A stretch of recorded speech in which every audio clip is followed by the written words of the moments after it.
So one of the worst things about working in football media is I have to spend time with people like him. You can tell from his face he's a Chelsea fan. Hi, Flav. All right. How are you? This is Louis from 100% Chelsea. You're right. I've been better. What did you think of the game last night? You know what? It was a very intense game because I think of what people knew what was at stake. There was, for us, it was obviously the 25 years of you not beating us at Stamford Bridge, which you still didn't. You were 2-0 up. Don't know how you screwed that up, especially with the form you've been in all season. Yeah, it was tricky.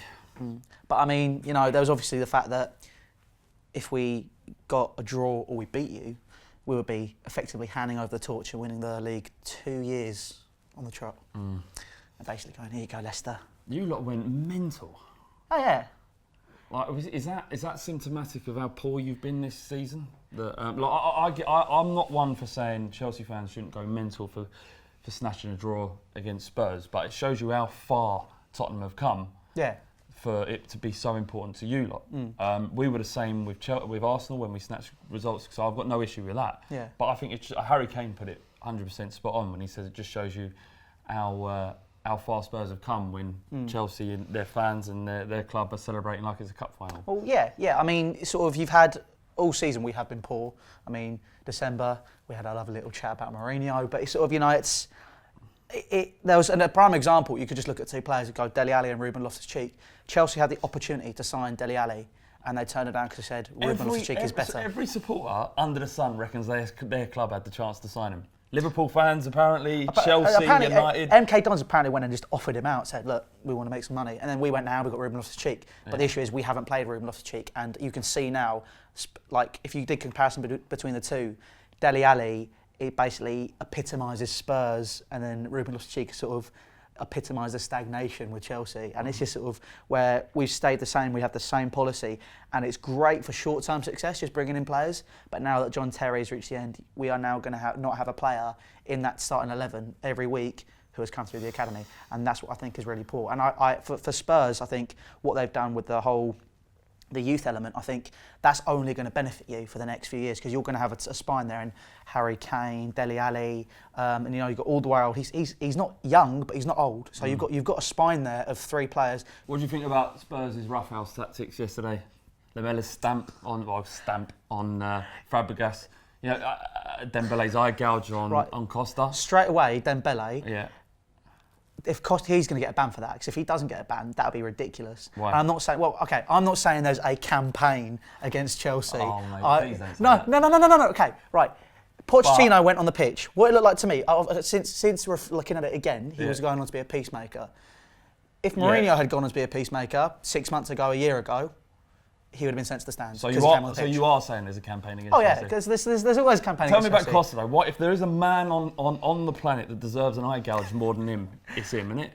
Well, there's plenty of people. I mean, there's dictators that deserve more eye gouging. I don't know. He's on a par with Pol Pot. If ever there is a symptom of the lack of a soft underbelly at Tottenham, it was those last 15 minutes where everyone seemed to just lose their head. Yeah. Tackles going in, and don't get me wrong.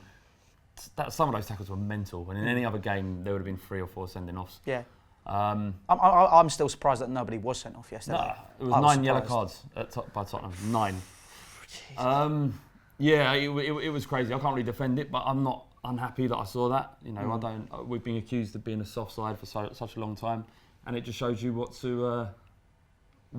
winning looks like. Yeah, but there's winning, and then like you said, they lost their heads. And I mean, the fact that because they're young players, that's going to happen. I mean, and that all comes with experience. What Spurs need in the summer, if they're going to sign anybody, they need to sign. I reckon they've got in Vertonghen, who's level-headed, but you need a player with Champions League experience. I think you should get a player who has a level head in those sort of tournaments and stuff. Well, I don't know. It's all down to it. But I think you need a sort of player. It backfired with Manchester United. But if you looked on paper at the beginning of the season when they signed Bastian Schweinsteiger, you saw they've got a player who can come in the dressing room. You've got players like Ander Herrera who could put an arm around and say, look, do this, this, this, and this. How are Chelsea going to fix their predicament? Is Conte going to come in and?